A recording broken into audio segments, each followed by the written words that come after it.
Kaya kayo, kung may mga kaibigan kayong mga ganyan, naka-feel nyo, kayo na lang lagi, kayo na lang, meron kasi mga tao na parang hindi nyo kayang i-let go. Ganyan ako before mga Auntie Kels, parang feel ko, hindi ko kayang i-let go, baka ako na lang mag-isa, baka maging lonely is the night. Ako, dili, day. Taong ganyan. Yan yung mga tao na gusto nila magpa-VIP ba? Magpa-very important person. Tsare. Good morning, people! Welcome back to the vlog. Ayan, naglagay ako nitong floppy na ito. Ano ba yun? May tumalon. Naglagay ako nitong floppy. Tignan natin kung okay ba siya. Kay, minsan para siyang nag-i-echo.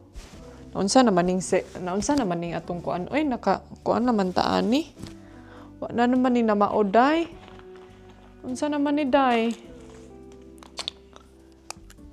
Mag-lipstick muna ang inyong Auntie Kels. Actually, katatapos ko lang sa aking trabahoin.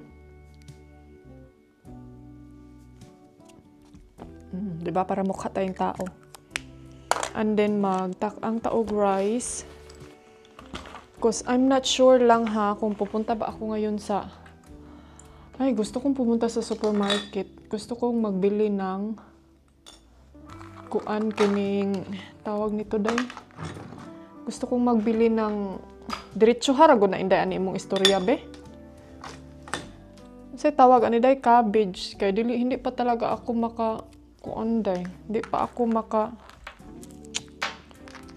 ako makagawa-gawa ng kuan.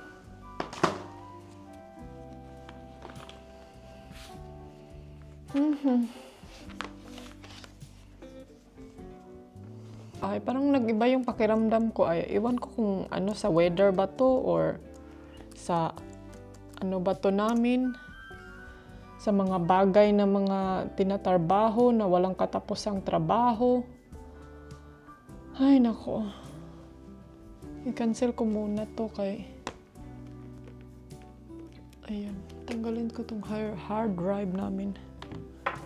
Para maligpit to dito, day. Kasi ang daming kalat dito sa lamisa. Si Dodong din na-stress siya sa kanyang mga photo.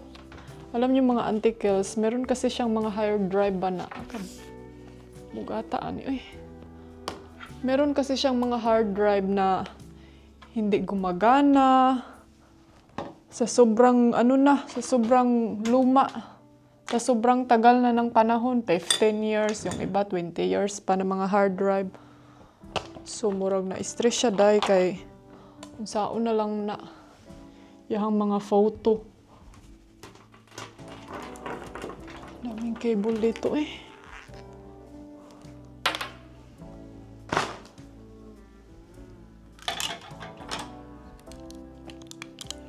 Magligpit lang ako tapos para maging malinis din to dito, day. Kasi ang daming chismis. Chismis sa buhay ni Inday Anis Kayom. Walang katapusang chismis sa buhay. So, mas maganda kasi pag malinis to dito, tignan. Para hindi sakit sa mata ba. Alam niyo, naka-chill-chill ka, naka-relax ka, tapos okay lang yung mga kapaligiran. Pero pag minsan kasi yung mga kapaligiran natin, parang feel natin, pwede mo graduate? So, ayan na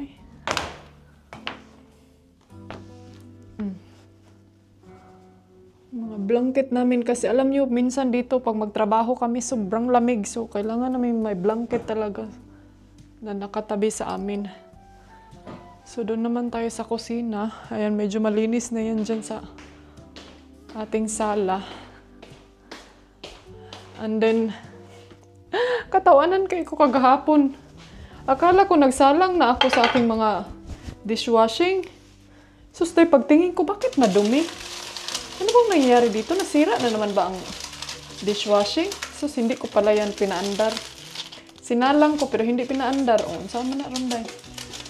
Na Alzheimer na. I think kailangan ko talagang pumunta. Ito na lang dahil kayo na check sana akong scooter kung na-charge ba.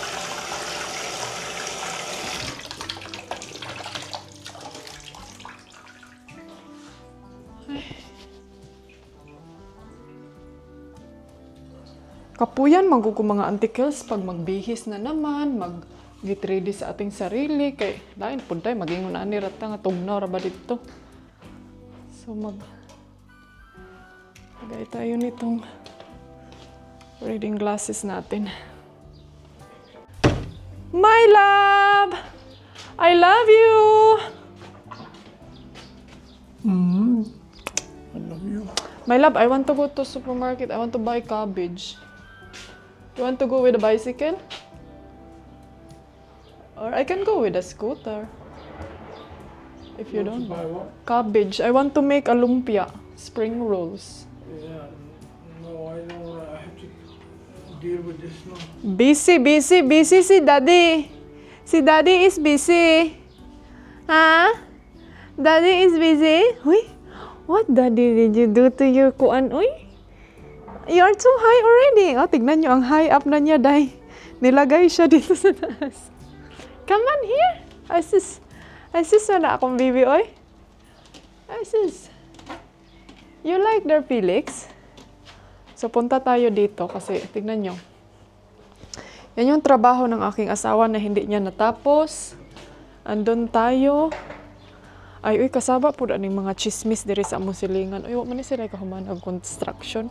May pinatayo kasing bahay dyan ba na hindi pa tapos. Yung silingan na mo nga taga-France. Taga-France kasi to dito. Wala sila day. O, tignan niyo, ang ganda ng weather. So, ang maganda ngayon is tayo lang dito. So, pwede tayong mag-chika kahit anong oras na gusto natin. Kasi minsan ako day mahihiya ako, murag naglain akong tiyan. Ayan, ang ganda no. Pero alam nyo ba mga ante, ang bilis lang ng ano nito. Ang bilis lang ng buhay nito. Mabilis lang silang mga laglag. Ang dami nang nangalagas dyan sa baba oh. Mabilis lang silang ano ba sa Tagalog yung malata? Mabilis lang silang malata, lalo na pag lagi silang nauulanan.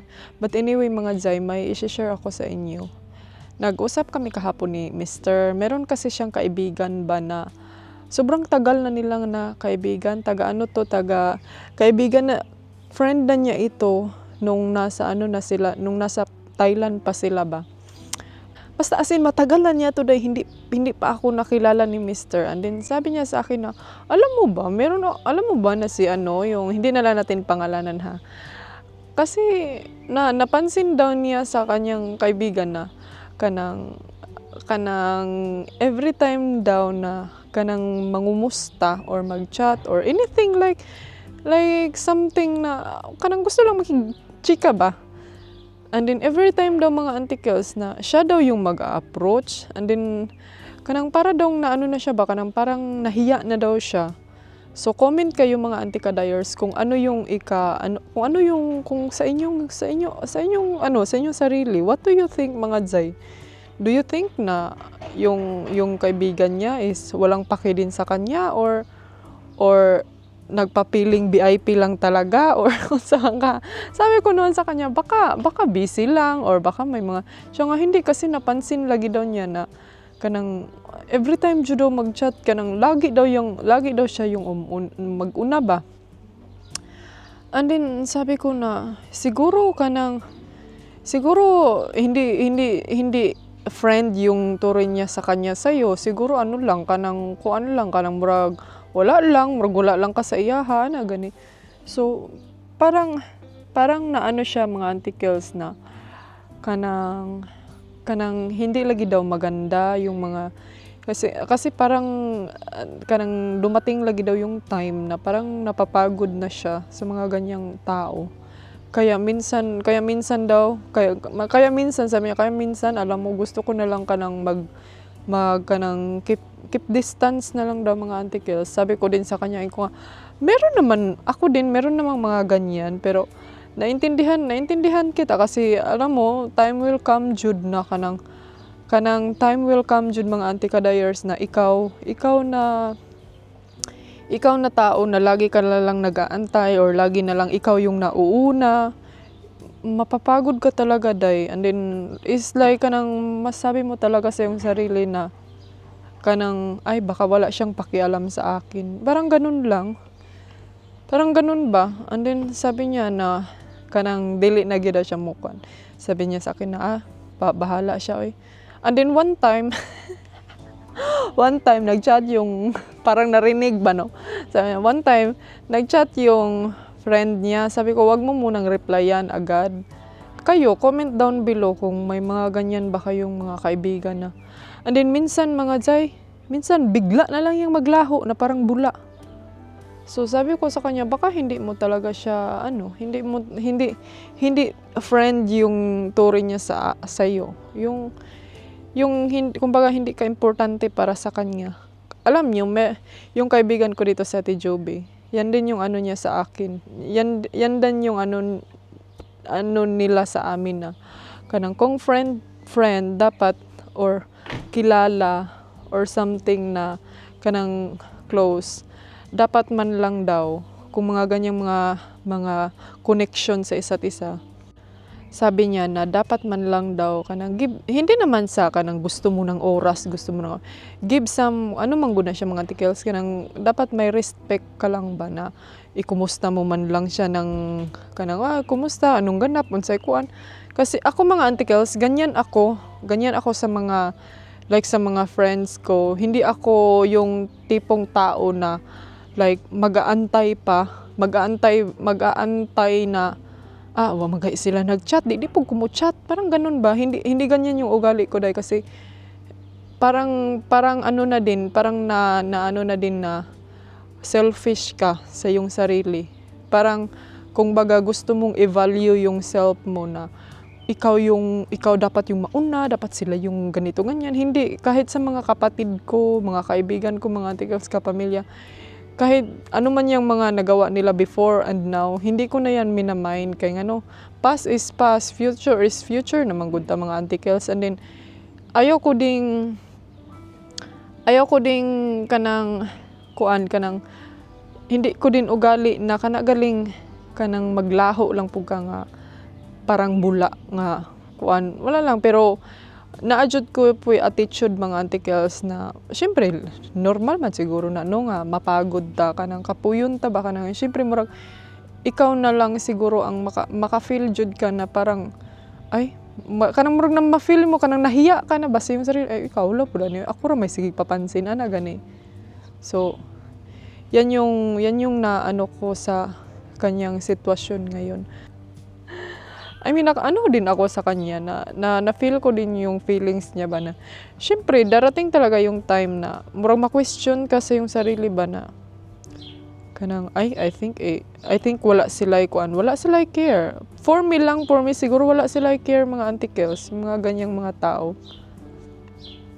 Pero og ako dai kalimtan ako kung importante wa kay utang. Di try to move on. Kayo, meron ba kayong mga comment kayo dyan mga antikels?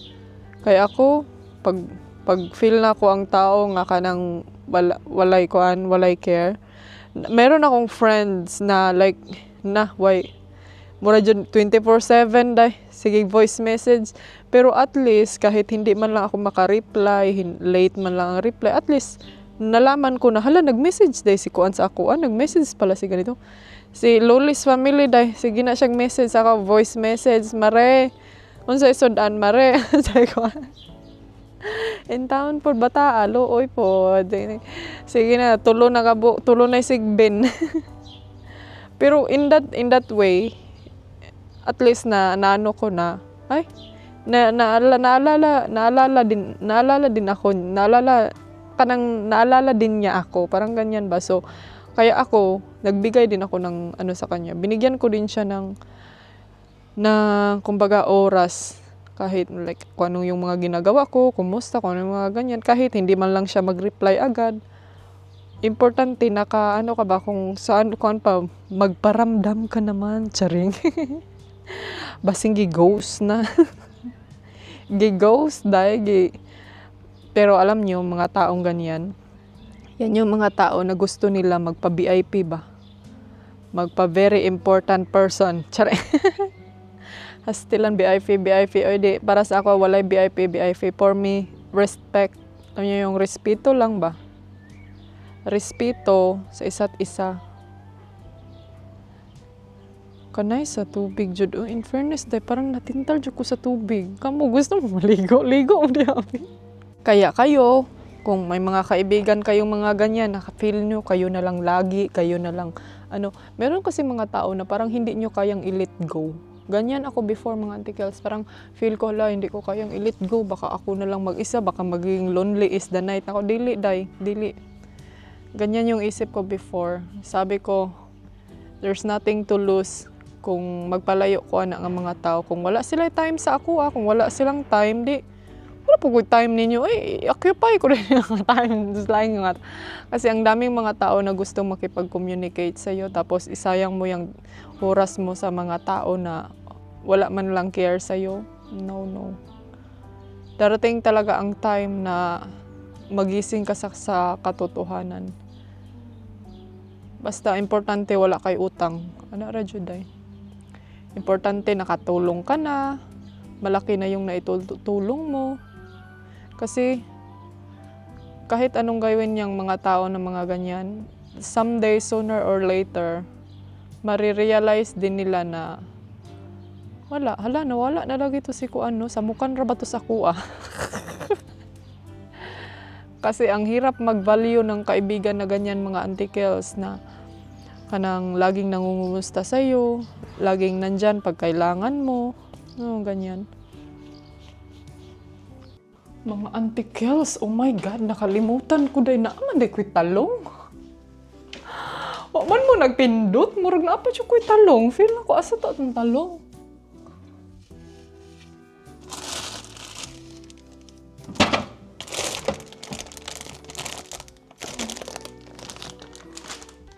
Daot naman siguro ni ay lagyan na to ni ng egg. Napa man day tay talong dyan. Para dyan. So baka masira na tong talong-talong natin dito. Maglungag sa siguro ko kanon, no? Saan naman yung kaliro na ko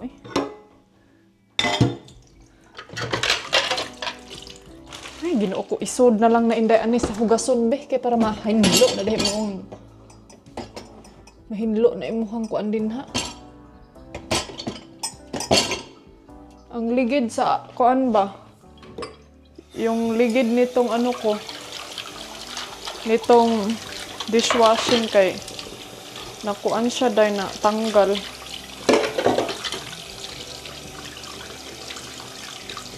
Laoy, na-stress lagi akong bana. Na-stress din siya dahil. Sabi ko sa kanya, relax, calm down. Kung makapag-relax, calm down ang inyong Auntie Kels.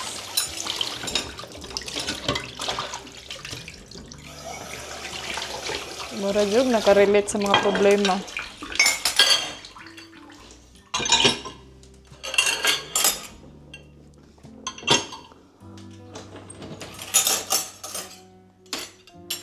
Anuhin ko na lang to para mapaandar natin tong dishwashing kay alam nyo, maganda kasi magpaandar ng mga electric, mga machine pag buntag kay alam nyo naman solar ang inyong ante.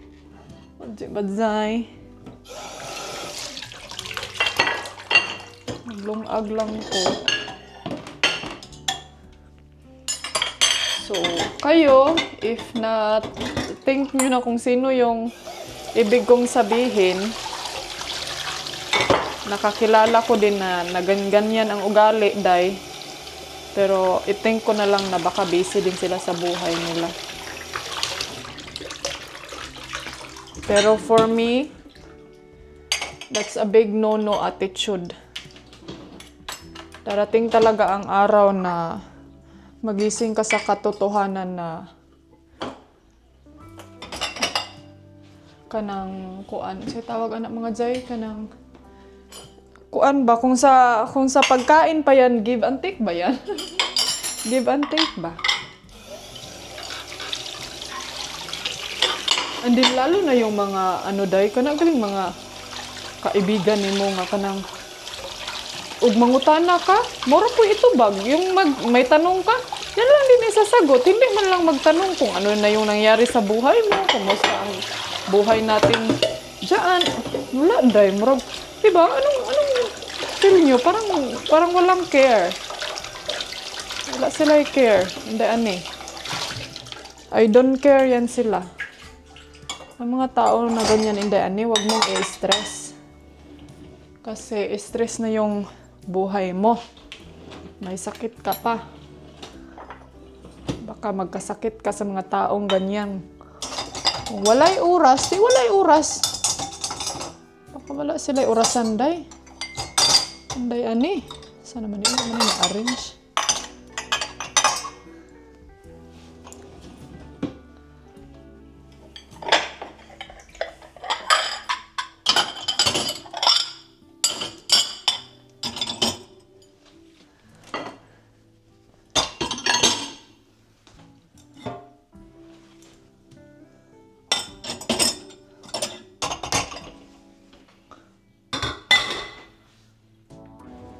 So, ayan mga Auntie Kelts. Magluto tayo ng talong. And then ito lang yung gagamitin ko na karahay. Ito yung nilutuan ko ng egg. So, lagyan ko muna siya ng tubig, konti, para medyo ano siya, medyo malata-lata siya ng konti. May nakita pala akong tawag nito, day. Gawan ko na lang ng yogurt yung asawa ko para sabay kaming kumain, no? Hindi naman maganda na ako lang kain-kain ng kain. Tapos siya hindi pa nag-breakfast. Tapos siya hindi pa kumain. So nilagyan ko muna siya ng tubig para medyo lata-lata siya ng konti. Tsaka ko siya lagyan ng mantika at oil. Ganyan ako magluto. So, luto ko yan. Ako ang kakain, kaya wala magbuot. Yan.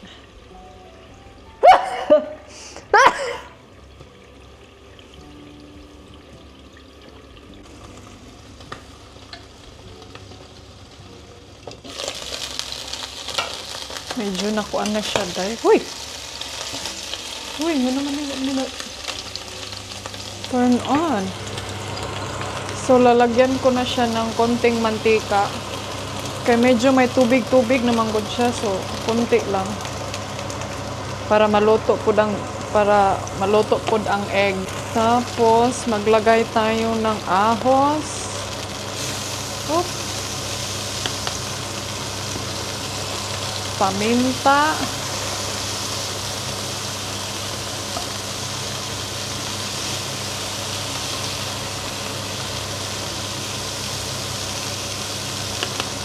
And then toyo. Ang panglaban natin dito is itong toyo na soha. So yan yung pang-ano natin dito. Ito yung magic natin. Tortang talong na may eklok.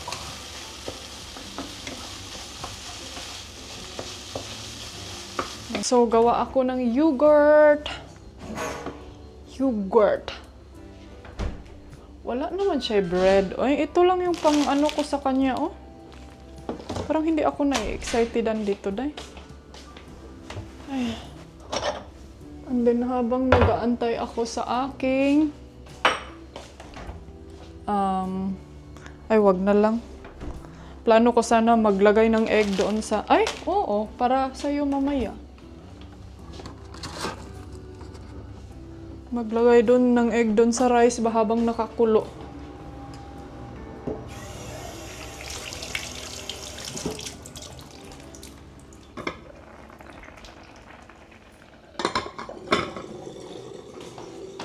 Alam nyo, may naano ako ngayon. Alam nyo kung ano yun, day? Nasarapan ako sa nilagang itlog. Nilungag ba yun? Nilungag ba? Nilaga. Tapos sinawsaw ko sa tuyo. Sobrang sarap. Sabi ko, ang sarap pala nitong tuyo na to, ah. Parang masarap siya sa mga pangsawsawan. Ano kasi yan? Parang Chinese na, ano ba? Chinese na soy sauce. Ganyan yung silupin ko dito dahil hindi ko yan itatapon. Kay mahal kayo nga silupin. Kaya naman ko dyan ziplock. So, kinikip ko siya para ma-dry. Meron sana tayong ano no, kanang lalagyan nito ba?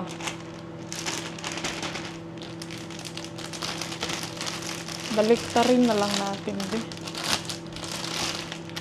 Kay sayang, nilagyan ko lang ito ng talong. So, hinugasan ko siya. And then, maganda siya, okay. May ziplock siya. Alam nyo ba, ito yung ginamit ko sa mga nilalagyan ko ng aking gamot nung pag-travel namin. Kasi, wala siya air na makapasok. So, ito yung ginamit ko, day. Nag-work naman. Hindi naman nasira yung mga gamot ko. It's very, it's very practical. So, tignan nyo kung anong ginawa ko. Ito yung frozen na berries. Kailangan ko siyang i-defrost saglit. And then, yogurt. Sa ating asawa. Healthy living. Healthy lifestyle. Sana all healthy. Anyway, may nagtanong sa inyo na, Inday, ani, bakit hindi mo pinapakain ng Filipino food yung asawa mo? Bakit ko daw hindi siniserva ng mga Filipino? Bakit daw mga Danish food, mga pagkain lang daw? Alam niyo mga auntie, meron kasing rason yan. Si Mr. before niya ako, hindi pa niya ako na-meet mga auntie-kills, lagi kasi yan siyang nagta-travel. So yung mga pagkain na akala niyo na lagi na lang niyang nakakain yan, bakit yan pa yung pinapakain ko? Yan mga Zay is, hindi niya yan makakain pag mag-travel siya. Like, nung mga 20s niya, 30s. Kasi, yun na nga, lagi siyang out of the country ba. So, nung pagkamit namin, nung nakilala ko si Mama, sabi niya sa akin na, turuan daw niya ako magluto ng mga Danish. Hindi naman as in totally Danish talaga na Danish. Yung mga pagkain lang na favorito ni Mr. na Danish food. So, yun. Parang naano ako kasi alam niyo yung mga pagkain na hindi niya nakain before, na kasi mga auntie-kills before, pag uuwi siya ng Denmark or ng kanilang country, dyan lang siya makakain ng kanyang mga favorite Danish food. So, yun yung naano ko ba na, sige, I try my best na lang na mag-learn how to cook. Hindi naman siya as in kahirap-hirap talaga yung mga pagkain nila. Mga simple lang naman. Kaya parang hindi siya nasanay hindi ko siya sinanay sa mga pagkain natin. Basta importante, di siya masukoon sa akong kaunon. Mauragin na. Basta hindi siya magagalit kung ano yung kakainin ko. So, para din naman sa akin, yung mga pagkain nila, mga auntie-kills, is healthy naman siya. So, okay lang din sa akin. Dahil siguro kung hindi pa to mga healthy, mga meat, mga kuan, hindi din siya mahilig sa sobrang meat. Mag-meat siya mga auntie-kills, pero hindi talaga as in na, like, totally na meat jud all the time. So, minsan binabara lang niya ako na sobra na yung pagkain mo ng mga ganyang pagkain, lalo na too much rice, hindi daw maganda. Dapat kakain daw ng healthy, mga ganun. I mean, tama naman siya, no? Na yung mga ibang pagkain din natin ng mga Filipino food is hindi siya healthy, like too much oily, yung mga pork, yung mga ganyan, magluto og gulay dahil nga wala lata na kayong gulay. So ayaw niya ng mga ganyan, mga auntie. Hindi naman sa ayaw niya, parang hindi niya lang bet. So hindi ko lang siya pipilitin. Alam niyo kung bakit hindi ko siya pinipilit na kumain ng pagkain natin, kasi ako din hindi niya ako pinipilit dahil na kumain ng pagkain nila na di ko mabuhi og sige na lagpan tibuok adlaw, tibuok tuig. Kinahanglan na adyo tay rice. Ana taday, pero di po na siya mapalag. Kasi yung may ibang mga Pilipinan na day di ka pwede mag-rice ka diha niya, sila diha nagkuan. Ako mga auntie-kills, minsan lulutuan ako ng aking in-law ng rice. Kasi alam niya na mas prepare ko yung rice kasi sa potato. Sarap nitong honey, oh.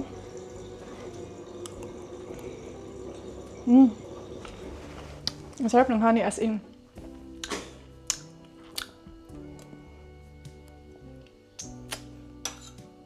Pure honey today.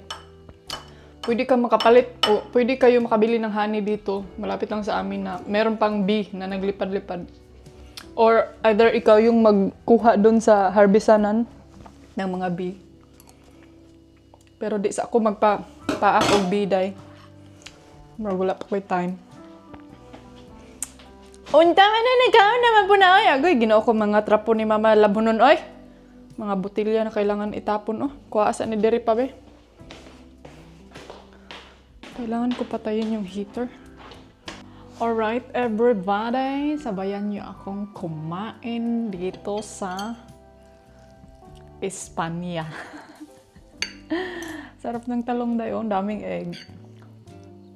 Actually, favorite kain ako ng talong day. Pero, ang nangyari ngayon is may allergy na kasi ako. So, hindi ko siya as in sinasagad-sagad talaga.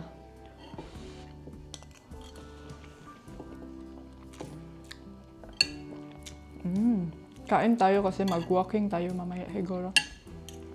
Painit tayo sa labas.